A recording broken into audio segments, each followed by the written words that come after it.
கணேசாய நமக. முருகாசரணம். மதுரை மீனாட்சி அம்மன். மதுரை மீனாட்சி அம்மன் கோயில் தெரியும். இவற்றையும் தெரிந்து கொள்ளுவோம் வாருங்கள். மீனாட்சி அம்மனின் மற்றொரு பெயர் அங்கையர்கண்ணி. மீனாட்சி அம்மனின் அப்பா அம்மா மலையத்துவசன் காஞ்சனமாலா.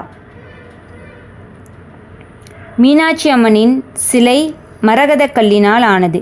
மீனாட்சி அம்மன் வலது கையில் கிளி வைத்திருப்பார். மீனாட்சி அம்மன் கோயில் குளத்தின் பெயர் பொற்றாமரை குளம். மீனாட்சி அம்மன் கோயில் விமானத்தின் பெயர் இந்திர விமானம். பஞ்ச சபைகளில் மீனாட்சி அம்மன் கோவிலில் உள்ள சபையின் பெயர் வெள்ளியம்பல சபை. மீனாட்சி அம்மன் கோவிலில் கால்மாறி நடனமாடியவர் நடராஜர். மீனாட்சி அம்மன் கோவிலில் உள்ள மிகப்பெரிய விநாயகர் பெயர் முட்குரணி விநாயகர். மதுரையில் சிவபெருமானுக்கு தொண்டு செய்த நாயன்மார் மூர்த்தி நாயனார். நெற்றிக்கண் திறப்பினும் குற்றம் குற்றமே என கூறியவர் நக்கீரர். மீனாட்சி அம்மன் கோவில் உள்ள கோபுரங்கள் எத்தனை?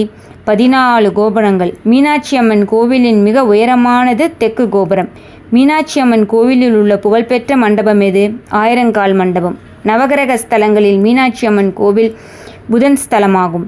மீனாட்சி குங்குமத்தில் காந்தம். மதுரை மீனாட்சி குங்குமம் காந்த சக்தி மிக்கது என்கிறார் இங்கிலாந்து அறிஞர் சார்லஸ் டபிள்யூ டெல் பீட்டர். இவர் ஒரு முறை மீனாட்சி அம்மன் கோவிலுக்கு வருகை தந்தார். அங்கே அவருக்கு குங்கும பிரசாதம் கொடுத்தார்கள். அடுத்து சுந்தரேஸ்வரர் சன்னதிக்கு சென்றபோது விபூதி தரப்பட்டது. இதை ஏன் இந்திய மக்கள் நெற்றியில் இட்டுக்கொள்கிறார்கள் என்பதை அறிய அவருக்கு ஆவல். உடனே அதை பரிசோதனை செய்தார். அவற்றிலிருந்து காந்த சக்தி வெளிப்பட்டதை உணர்ந்தார். இது என் வாழ்வில் நான் கண்ட அதிசயம் என தான் எழுதிய தி இன்னர் லைஃப் என்ற புத்தகத்தில் எழுதினார். இதைவிட அதிசயம் ஒன்று உண்டு என்றும் அவர் சொல்கிறார். சில ஆண்டுகள் கழித்த பிறகு அந்த குங்குமம் விபூதியை பரிசோதனை செய்தார். அப்போதும் முன்பு கண்ட அதே அளவு காந்த சக்தி சற்றும் குறையாமல் வெளிப்படுவது கண்டு அசந்து போனார். இப்படி ஒரு அதிசயத்தை நான் எந்த நாட்டிலும் கண்டதில்லை என்று அவர் எழுதி வைத்திருக்கிறார். நாம் மீனாட்சி குங்குமத்தை கோயில் தூண்களில் கொட்டி வைத்து பாழாக்கி கொண்டிருக்கிறோம். இனிமேலாவது அன்னையின் குங்குமத்தை அளவோடு வாங்கி பூஜை அறையில் பத்திரமாக வைப்போம்.